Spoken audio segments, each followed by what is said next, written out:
the birthplace of barbecue and biofuels. That list is longer, of course, but we're going to talk on this edition of the Spotlight Podcast with Missouri Soybeans Market Development Director Matt Amick about biofuels. We'll talk about biofuels' Missouri origination, their importance to animal agriculture, and what biofuels mean to Missouri farmers.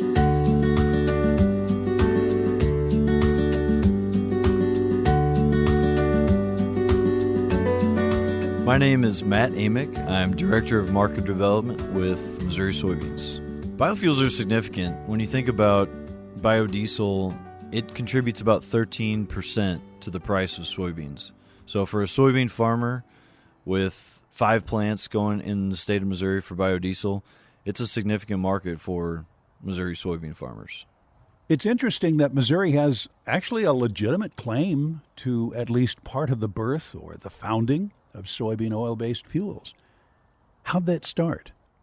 Well, a little over 30 years ago, the first research was done at the University of Missouri.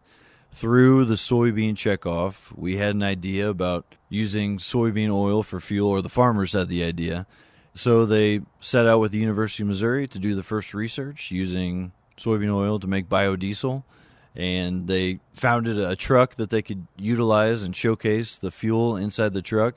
Missouri Soybeans went around for many years showcasing the fuel, getting it out into the public. It commercialized about 20 years ago, and today, over 30 years later, it's a 2 billion gallon market in the U.S. We've got 5 plants in the state of Missouri. We're the second largest producer. We produce about 250 million gallons of biodiesel, so it's a significant fuel for a variety of reasons, including good performance for the diesel engines, lower carbon fuel to reduce our carbon footprint. It's great for the farmers, great for the rural economy, just a great success story all around. Has that founding involving the University of Missouri been an advantage, a benefit for Missouri soybean farmers as far as this being one of the originating points? Oh, yeah, we tout that quite a bit with our industry partners, that biodiesel was founded in the U.S. and Missouri. So, and it's a great success story for the soybean checkoff. It's a good testament to the impact of the checkoff and what we can do when we pool farmers' dollars together to find a new market. And now it's a significant market that has led to other renewable fuels using soybean oil. In the evolutionary timeline, Matt, from when it was referred to as soy diesel, soy gold, eventually to biodiesel, to renewable diesel, where are we regarding the amount of demand that these renewable fuels provide for soybean oil?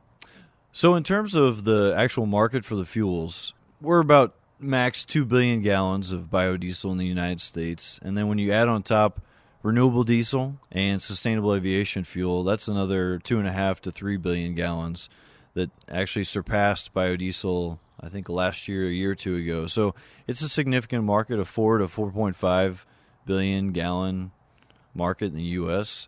Renewable diesel is similar to petroleum diesel, except that they use a renewable feedstock like soybean oil, where they put through existing refineries, and they've retrofitted those refineries to use soybean oil and other fats and oils. And so they're making a renewable diesel product that is chemically similar to petroleum diesel and can be blended with biodiesel. In markets like California, they use a lot of renewable diesel, 80%, biodiesel, 20%. We call it R80, B20. So it's a good partnership there with using multiple soybean-based fuels. And then sustainable aviation fuel, which is really in its infancy, but it's growing. The airlines know they need to decarbonize.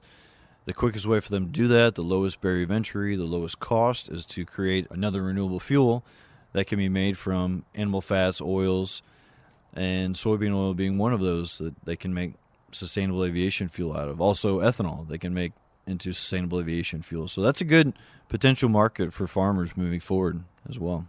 Well, let's look forward. How does the future look for soybean oil-based fuels as far as producing enough soybean oil to fill fuel demand and for soybean oil-based fuels to provide demand for soybean oil? How do we get that balance in there?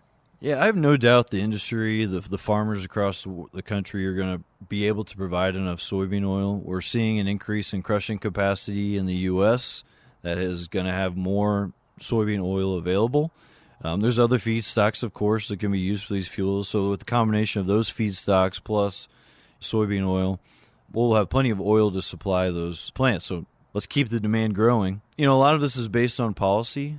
We'll be looking at that very closely. It's one of the top issues on the other side of the aisle, the Missouri Soybean Association. Otherwise, bring it back to the state of Missouri. We're trying to build infrastructure here in the state to use more biodiesel. We won't be using any renewable diesel in our state yet, but it'll all be biodiesel. And so we're increasing infrastructure and truck stops and retail facilities, fuel suppliers, fleets. It's all a great option to use biodiesel. So that's kind of what we're focused on the state level is infrastructure and continuing to blend more here in the state and support our domestic soybean farmers. Saying all of that, the future is bright? The future is bright, I think. If you look at demand and where the world is going with decarbonization, yeah, maybe electric or there's some other thing is a solution and down the line. But for now, the lowest cost, the lowest barrier of entry is to use a renewable fuel like biodiesel, which you can integrate into your fuel supply for almost nothing and blend it right into the diesel, and you get those decarbonization benefits plus all the performance benefits. So it's a win-win for everybody, and the future is bright. Let's talk about animal agriculture and its connection to soybean growers. What is animal agriculture contributing to soybean meal demand, Matt? I said earlier, we're expanding crush capacity in the United States. That is fantastic for livestock producers here domestically and across the world, frankly. We're going to have more supply of soybean meal in the U.S. for animal agriculture. We're going to have more soybean meal available to export to other countries to utilize for their animal production. Animal agriculture is significant because they're that second piece of the soybean complex where they're utilizing the soybean meal. 80% of the soybean is meal, that high-protein source that can be used for pork, poultry, cattle, aquaculture. So it presents new opportunities, I think, for us in Missouri to expand our domestic livestock production capacity and processing. And that's really a focus of our organization right now. We need more processing capacity in the state for dairy, for poultry, for aquaculture, for pork, so we can utilize more soybean meal and present more opportunities for value-added agriculture in Missouri. We often talk about collaboration, and you mentioned dairy, pork, poultry. What are some of the animal agriculture partnerships that are important to soybean growers? One thing I love about Missouri agriculture is we're all really interconnected, and we have really good working relationships with other commodity organizations and even industry as well. So I think our focus of ours for many years at Missouri Soybean has been to increase domestic opportunities for animal production and processing. And we've worked very closely with a lot of our other commodity groups, for instance, Missouri Corn Growers Association, Missouri Farmers Care. Another piece of that is working with the State Department of Agriculture, the State Department of Economic Development, as they look to bring new opportunities for business development and economic development in the state. We're working as hard as we can to try and bring new opportunities. We think Missouri has a lot of advantages in terms of water, resources, land prices. There's a lot of good opportunities, and we're also working to educate local communities about how they can be prepared when someone says, I want to bring a new processing facility to your local community. Here's an opportunity. They need to be prepared to respond and make sure they've got all their ducks in the row and all the resources they need to provide for those companies that might be relocating to Missouri. Speaking further of partnerships, I know that soybean growers, the checkoff, frequently works with interests that export livestock. What we're trying to say here is that when they're doing well, soybean growers are doing well. Talk about that a little bit. Absolutely. Economics haven't always been great for poultry and pork the last few years. Cattle prices are pretty good right now, but we're always trying to help our animal agriculture friends. And when we're all doing well, that helps everybody, presents more opportunities for everybody. To your point about exports, we work with the U.S. Soybean Export Council. We saw record soybean meal exports last year. We're going to see record soybean meal exports this year again. So let's use as much as we can domestically, export the rest. We can use that domestically. We can also export those meat products, beef, pork, lamb, poultry, to other countries because there's a strong demand for U.S. meat as well and poultry. So let's do everything we can. That's our focus here at Missouri Soybean. When it comes down to it, the importance of biofuels and animal agriculture are interconnected for soybean growers. If we've got a strong livestock sector and we've got a strong biofuel sector, there's strong demand for both those products that soybean farmers produce. They produce whole soybeans, but those soybeans get divided into meal and oil through processing. So when you've got markets for both of those two products, it should present strong opportunities for soybean farmers moving forward. That's what we're focused on, is trying to build demand for both soybean oil and soybean meal. And so far, you look at biofuels, demand is pretty strong. We can do more. Meal, we're going to have a little bit of excess meal, so going to continue to work to provide new opportunities here domestically and internationally for soybean meal. That's the gist of it. I mean, when you have strong markets for both those products, it should present good prices for soybeans.